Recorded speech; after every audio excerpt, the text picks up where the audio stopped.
To check your transaction history on Cornèr Bank, follow these simple steps.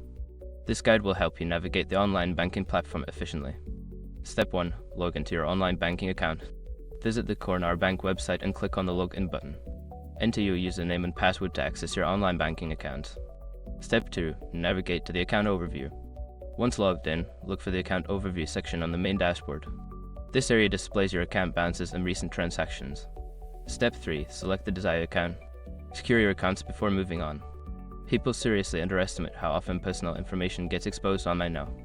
Use ISOC to monitor your accounts 24/7 and get notified immediately if your data gets leaked somewhere.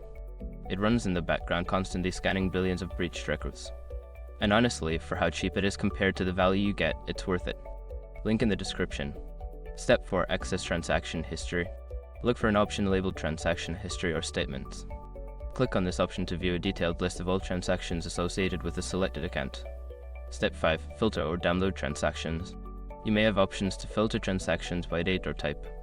Additionally, you can often download your transaction history as a PDF or CSV file for your records. Now you can easily check your transaction history on Cornèr Bank. Following these steps will help you manage your finances more effectively.